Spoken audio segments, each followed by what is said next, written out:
G'day everyone, it's Byron here from whatabouthoney.com, and today I'm going to go over some of the ways that you can choose an authentic, real, genuine Manuka honey.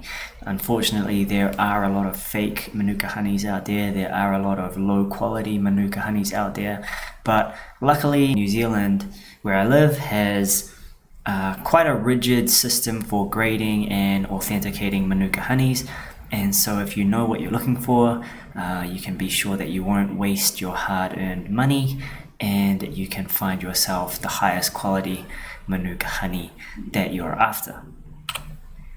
So what is Manuka honey? Manuka honey is a very unique honey that is produced mostly in New Zealand and Australia. It's produced when bees take nectar from the Manuka plant or Manuka flowers. And these flowers are actually native to New Zealand and only bloom 3 to 6 weeks per year. We actually produce honey on our farm, and we don't even bother trying to produce Manuka honey because it's such an involved process and it really requires a very specific procedure. So in my hand here you can see I've got a Manuka honey from New Zealand Raw Honey Company, which is a producer actually not far from where I live here in New Zealand. This one was delicious, quite strong flavored, which is normal for Manuka honeys. They have quite a strong flavor.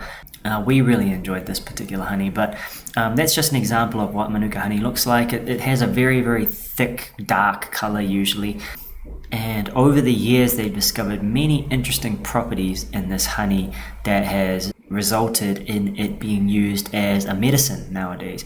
And we even use it in some hospitals here in New Zealand as an antibacterial treatment.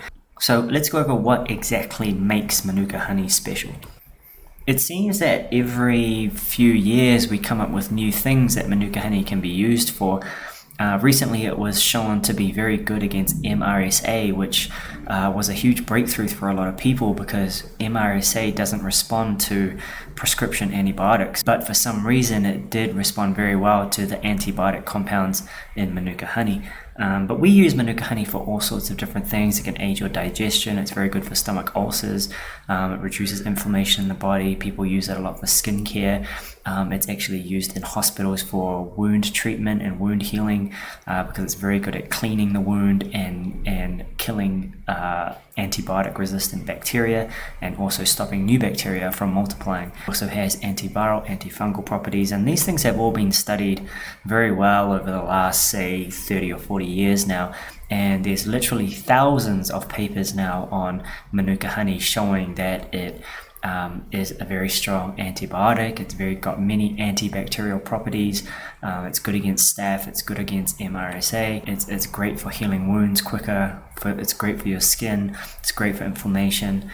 So there's far too many things that I could possibly tell you today about how good Manuka honey can be for your health. But it's pretty amazing that just this simple food that is made from bees and flowers in small areas of New Zealand can be so effective against so many ailments and be so beneficial. Now, what is it that gives Manuka honey these special properties? Well, that's exactly what this video is about, because for you to ensure that you are getting a real Manuka honey, it should have certain properties in it.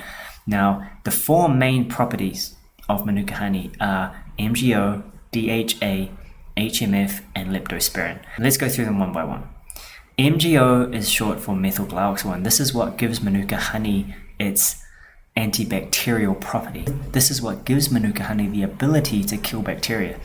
And it's shown that the higher the MGO content, the more potent the antibacterial function is. The second component is DHA or dihydroxyacetone.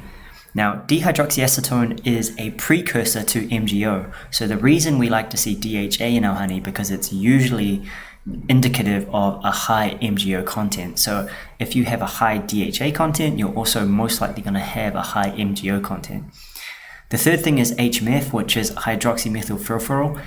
Now that is just a fancy way of saying we've tested whether or not the honey has been exposed to high heat. Now the HMF content will be high if the honey has been heated to high temperatures. And obviously we don't want our honey heated to high temperatures because that destroys some of the enzymes and the compounds in the honey. So what we look for is a low HMF reading that should be below 40 milligrams per kilogram. The final component is leptospirin. Leptospirin is a chemical found only in the nectar of Manuka plants. Therefore, it's a determinant of whether or not your Manuka honey is real or not. If leptospirin is unable to be found in the honey, that means it is not Manuka honey. So these 4 compounds are what we would like to see in a Manuka honey to know that it's real. And each grading system looks at a different combination of these. And so we're going to go through each grading system and see which one is actually the most comprehensive. The first grading system is simply called MGO, and you can see it there on the Comvita bottle that I've got on the slide here with an MGO rating of 514. So as we saw in the previous slide, MGO simply stands for methylglyoxal, and this is the antibacterial compound in the Manuka honey. So if you are buying Manuka honey for its antibacterial, antimicrobial compounds, MGO is what you're looking for. Now, this grading system was created by a company called Manuka Health in 2008. And while it's good that it measures MGO content, it's limited in that it only measures MGO content. Like I said, there are 4 different components of a genuine Manuka honey, and unfortunately the MGO system only tests for one of them. Another grading system is one that was developed by a company called Wetherspoon.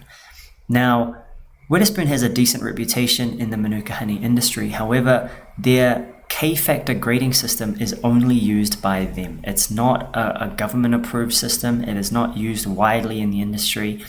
And it's also very limited because it only tests for these 5 things. It tests whether or not the honey is raw and unpasteurized, whether or not it's non-GMO, whether it's produced in New Zealand, whether it's free of glyphosate, and whether it has traceability from the hive to the jar. Now, as you can see, it doesn't actually test for any of the compounds that is required for genuine Manuka honey. So while I don't believe that Wetherspoon Manuka honey is fake, by all accounts, it is real Manuka honey made from Manuka flowers, but in my opinion, it does not give the consumer confidence that they are getting a potent Manuka honey, and they don't know what level of purity the Manuka honey is. It is simply K-factor 12 or K-factor 16, which doesn't actually test for MGO content, DHA, HMF, or leptospirin. AMHA is the Australian Manuka Honey Association, and they have 2 grading systems. One is AMHA Authentic, and this requires greater than 85 milligrams per kilogram of MGO and greater than 170 milligrams per kilogram of DHA. And then you have the lower graded honey, which is AMHA Authorized honey, and this must have higher than 30 milligrams per kilogram of MGO and 60 milligrams per kilogram of DHA. This is a decent grading system, however, it doesn't grade on a scale. It's simply a yes or no system. Does it have more than 85 milligrams per kilogram of MGO or does it not? Therefore, when you buy an AMHA Authentic honey, you can be confident that it is real Manuka honey and it does have MGO content. However, 85 milligrams per kilogram is not a very high level of MGO. Therefore, if you are looking for a very potent Manuka honey, which with much higher MGO content, you can never tell based on the AMHA grading alone what the level of the antibacterial activity is going to be. Finally, we have the UMF system, and this is the most widely used system in New Zealand for the more established brands of Manuka honey. The reason is because it does test for all 4 compounds. It tests for MGO content, DHA content, HMF, and leptospirin. It also comes on a grading scale. Therefore, you can see if a honey is UMF 5, it's obviously going to be less potent than a honey that is UMF 25. If you are serious about your Manuka honey and you want a specific level of potency, the UMF graded honeys are the best choice. As you can see in this picture, it is a UMF 24 plus graded honey with a 1122 level of MGO. If we refer back to the AMHA grading system, which required an 85 milligram per kilogram level of MGO, that's about equal to a UMF 10 honey. So this further explains what I was saying before, how if you want a honey that is over UMF 10, it's not helpful to get an AMHA graded honey. When using the UMF grading system, your honey can range anywhere from UMF 5 to UMF 30, and therefore you know exactly where on the scale your Manuka honey stands. My recommendation is always to buy a UMF graded honey. And in my opinion, the New Zealand Honey Company makes some of the highest quality UMF graded honey in New Zealand. As you can see on the bottom of the slide, they have honey that goes all the way up to UMF 28, which is an extremely difficult grading to get. New Zealand Honey Company is also certified halal and glyphosate free, which is very important when purchasing Manuka honey from New Zealand. As some of you may know, glyphosate is still legal in New Zealand, and therefore many Manuka honeys do contain high glyphosate levels.